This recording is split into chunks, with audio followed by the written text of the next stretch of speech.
¿Cómo estamos? Pues vamos a seguir hablando de la historia de Egipto, de África, en la que habíamos visto toda ese deambular que tenían ellos y que van a ir haciendo esas unificaciones con los reinos en los que se habían ido integrando. Fíjense en que el pueblo judío que viene eh, a unificarse en el Sión, que es la colina del Templo de Jerusalén, todo este reino de Sayán, judaico, que es ¿se acuerdan cuando fue eh, repartido, cuando van a empezar las diásporas judías y que van a ir haciéndose, integrándose a lo que ellos les llaman cuando llegan a una ciudad muy grande, le llaman la Babilón, donde pues se encuentran todos esos judíos en condiciones de discriminación y que están en una tierra pues extranjera, le denominan Babilón. Esta tierra de Sión que va a estar muy relacionada con todos los rastras de Etiopía, en el que ya habíamos visto que su dios era Jehová y que estaban muy unidos a esa divinidad. Todos estos inherentes en las diferentes culturas como la hindú y todo eso, donde ellos tienen su único dios que es Yahvé y que están unidos, en el que ellos pues en cierta forma van a estar unidos la divinidad y el ser. Toda esta situación que se va a ir haciendo, esta eh, divinidad que habita en ellos y que se sienten ellos, pues en cierta forma, pues muy relacionados a toda esta tradición. Tanto se van a unir en cuestiones musicales, porque uno de los factores muy importantes es la música. La música que en realidad se va haciendo como una forma universal, todas estas canciones. Hay una canción del jamaiquino, eh, Rico Jamaiquino, que así se llama, donde él canta una canción que se llama eh, Jamaiquino a medianoche en Etiopía. Todas estas canciones que van contando cómo se van a ir unificando y que se van a ir haciendo, porque fíjense en que estas regiones estaban unidas, se comunicaban con la península de Jordania. Todo esto iba a estar con relación a Egipto. Todo Egipto se iba a comunicar por Jordania, por Palestina y por Israel. Toda esta península del Sinaí. Y la otra corriente en que se va a comunicar con el Golfo de Edén, que aquí ya es Somalia, ya es Yemen, ya es Djibouti y Etiopía. Todo esto va a estar relacionado en Arabia desde 1889, en la que van a intervenir pues toda esa ruta feliz que va a atravesar todo el Mediterráneo, que va a ocurrir en el siglo XIX y que va a tener esa influencia árabe africana. Todo ese mundo del Islam árabe en el que va a estar unificado ese cuerno en África y que va a estar unido por el norte y se va a unificar sus regiones que están cercas con la península arábica, todas estas grandes civilizaciones en las que se va a formar un reino muy importante que es el reino de Kush y que va a estar en la parte eh, introducida de Libia, eh, pues con alturas muy, pues muy notorias, porque aquí van a estar las cuatro cataratas del Nilo, más o menos unificado a esas distancias, y ahí va a aparecer un mundo africano negro. Todo este mundo de Nubia y del reino de Kush, que va a ser lo relacionado con el Sudán, Cuando vamos viendo todas estas civilizaciones que están alrededor, en las que se van a ir marcando totalmente las rutas, pues del ámbar, de la seda, de la ruta del incienso, lo que le llamaban ellos la Arabia Feliz, la ruta que venía de la India de las especies, y todo ese sistema de movilización que tenían, donde van a ir surgiendo todas estas dinastías,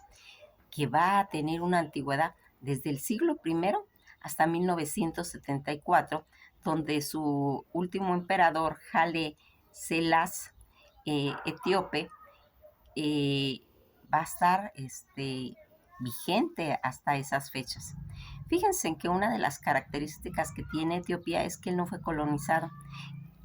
Tal vez era por su geografía, toda esa cordillera de montañas y todas esas leyendas que fue hecho y fundado por el rey Salomón, ¿sí? Y la reina de Saba. Esto lo vamos a ir platicando muy, muy despacito para que le entendamos bien, porque muchos sabemos todo lo que ocurrió en esa diáspora de Egipto cuando los judíos salieron, porque estos faraones, ellos tenían pues como un acuerdo verbal donde decían que no tenían que intervenir los dioses, donde no tenía que intervenir Yahvé, donde no tenía que ser a nivel de religión, sino a nivel de hombres, pero por situaciones de esclavismo que se va a hacer contra los judíos, va a haber esa sublevación de Moisés, que es lo que está contado en la Biblia, donde Jehová los va a ayudar a abrirse el mar y puedan ellos escapar de los faraones guiados por Moisés. Toda esta situación en la que se va a ver esa diáspora, pero aquí va a quedar un pueblo que es de suma importancia que nos detengamos un poquito, porque hay mucha gente que desconoce esto. Cuando hablamos de esa diáspora del pueblo judío de Egipto, siempre pensamos que se fueron todos, ¿sí? Recordarán que la masa que tenían ellos no llevaba levadura y que por eso es parte de sus rituales, ¿sí? Toda esa harina, toda esa masa que no tiene levadura, es un ritual de que la consuman. Después vamos a hablar de eso. Bueno, pues aquí algo muy, muy importante que debemos de ver es de que no todos los judíos se fueron, porque hubo un grupo de judíos que pues el pueblo de Egipto les ofreció pues otro tipo de situación que tampoco cumplió, y que son los orfebres. Esa gente que hacía todas esas cosas tan hermosas de orfebrería y que adornaban a los egipcios, se van a quedar ahí. Cuando Moisés saca al pueblo por, eh, pues por orden divina, en la que se abre el mar, eh, va a quedar ese grupo en Egipto, pero después van a ser perseguidos. Van a ser perseguidos y van a tener también que salir ellos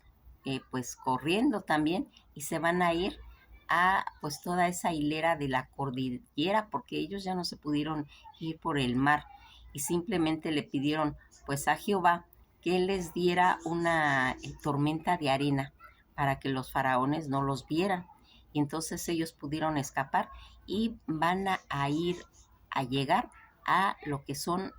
esos judíos que se van a unificar, que se van a quedar en Etiopía,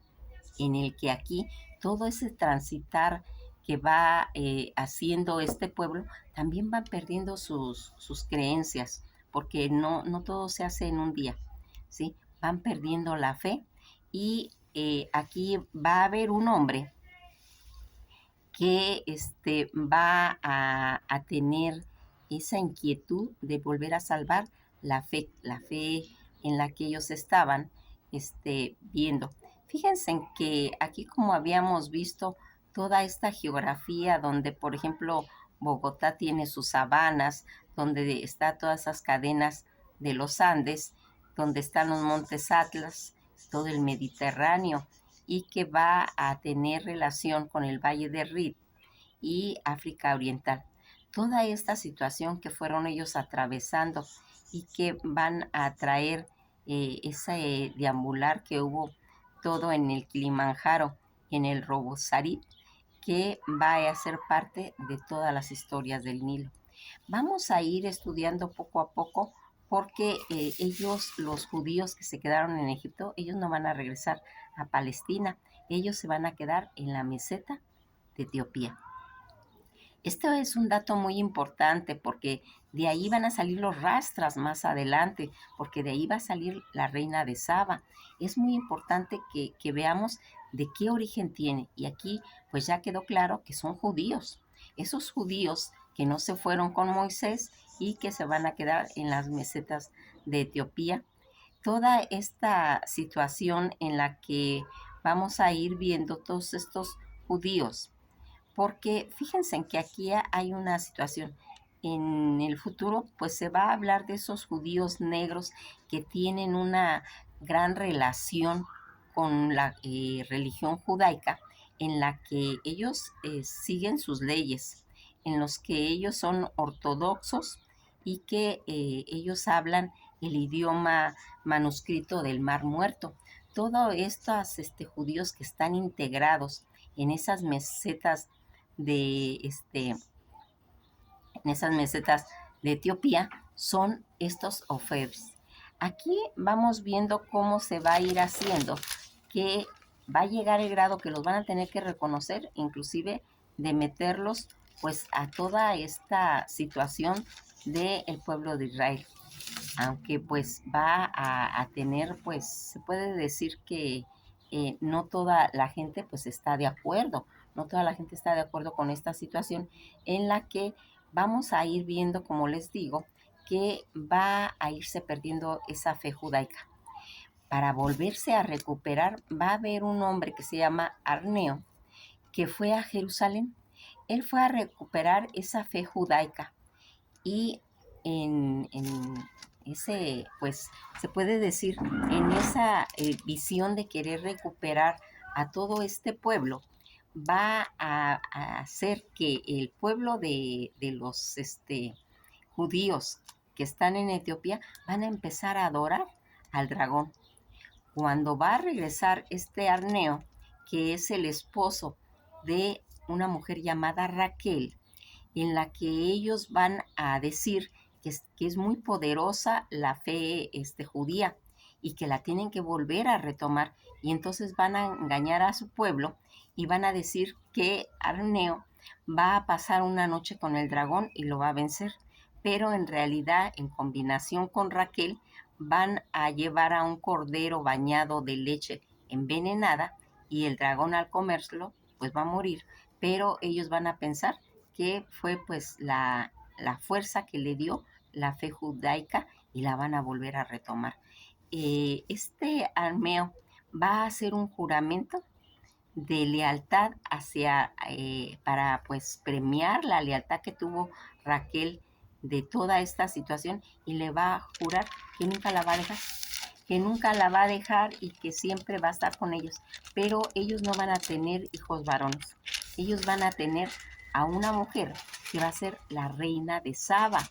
esta reina llamada Maqueda, y que va a tener ella que hacerle un juramento a su papá de no enamorarse para que ningún reinado pues venga y les quite todo ese poder que tenían ellos en su reino, o sea, que no pase a manos de otros reinos. Toda esta situación que hace que esta reina de Saba empiece a tener un carácter fuerte porque tiene que defender su estirpe. Toda esta situación se va a ver en cierta forma pues mm, pues truncada cuando ella va a conocer al rey Salomón y el rey Salomón va a conocer la belleza de esta mujer y van a quedar prendidamente enamorados. Esto lo vamos a ir desarrollando más despacito porque aquí algo que quiero que quede bien claro son todos esos orígenes de los judíos etíopes. esta situación que eran los descendientes de las tribus bíblicas de Dan o de los descendientes de una unión entre el rey Salomón de Israel y la reina de Etíope de Saba. Cuando vamos viendo todo eso, a esta gente le van a llamar los Falasha, ¿sí? que, eh, que sin embargo ellos que eran toda una descendencia de etíopes, de judíos negros que habían quedado de la generación, son los conocidos como Beta Israel, y su historia es fascinante realmente. También se les conoce como los Falash, aunque a los propios judíos etíopes no les gustan pues estos términos, ya que es como algo despectivo que quiere decir un amairico apatriada. Esa situación como que pues a ellos no les parece que fue esta situación en la que nosotros conocimos a Etiopía por medio de la Biblia, toda esa región en la que decíamos del reino de Cush o Etiopía, en la Biblia generalmente se refiere pues a toda esa área que ahora se encuentra al sur de Egipto y al norte del Sudán. Las fronteras y la gobernanza de Cus, etíope, cambiaron a lo largo de la historia, y a veces la región puede extenderse más allá del sur, según pues los textos que se ande buscando toda esa situación, todas esas fronteras que gobernaban. Fíjense en que todo lo que aquí nosotros conocemos como Etiopía, el nombre oficial en esta época, pues es se le da el nombre de la República Democrática Federal de Etiopía. Superficie dicen que es de más de 1221. eh, Son los límites entre Etiopía, que limita casi al norte con Djibouti, entre el oeste con el Sudán y el Sudán del Sur, y al sur de Kenia o Somalia. Y en esta está toda esa porción de Somalia, que vamos a ir viendo todos estos lugares que son importantes. Recordarán que todas esas tribus, esas 10 tribus de Israel perdidas, 9 tribus establecidas, formaron el reino del norte. Las tribus de Rubén, de Isaac, de Zabulón, de Dan, de Naptalí, de Gad, Aser, Efraín y Manasés, además de que algunos miembros de la tribu de Levi que no tenían tierras quedaron englobados en todo el reino del norte. Toda esta situación que nosotros vamos viendo y que pensábamos, porque ese es el punto que estamos a ir aclarando un poco, vamos a irnos dando cuenta que al ir pasando toda esta trayectoria de esas tribus de Israel, que aquí nuestra situación es toda la región de Etiopía,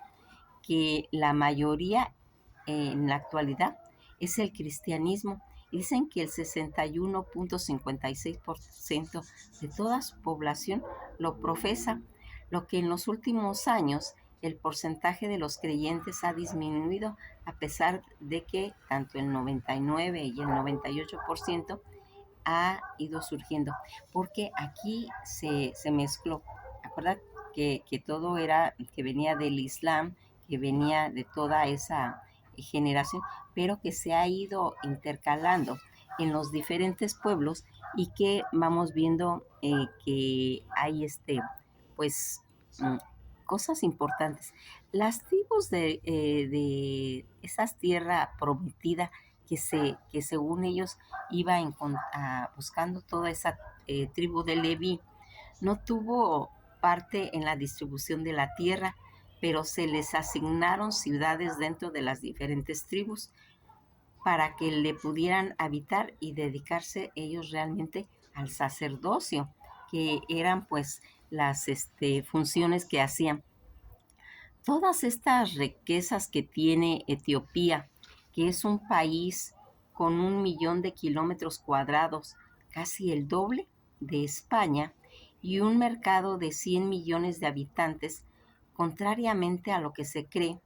cuenta con extraordinarios recursos en la actualidad, ¿sí? Recursos naturales como el oro, el gas y algo que sorprende a quien no conoce realmente esos terrenos, con mucha agua. Y esos recursos hidráulicos que parecerían increíbles por esas tierras en las que están distribuidos. Fíjense en que toda esta situación en la, eh, en la que se vive, eh, cómo se fue desarrollando toda esta situación de estas tribus que hay, pues esos grupos étnicos, más de 15 en Etiopía, algunos de ellos en peligro, pues tal vez ya de extinción, que viven fieles a sus costumbres, a sus tradiciones desde hace siglos, pues existen todavía este tipo de creencias que pues podríamos decir cuál es la calidad de vida en Etiopía que se tiene actualmente, pues es uno de los países más pobres de África. A la mitad de sus 77 millones de habitantes viven por debajo del umbral. Muchos, o sea, no es todo eh, pues belleza, no es todo oro. También hay esa pobreza que a nivel de bajo de pobreza y de desnutrición infantil es uno de los más altos que se considera en la actualidad en el mundo.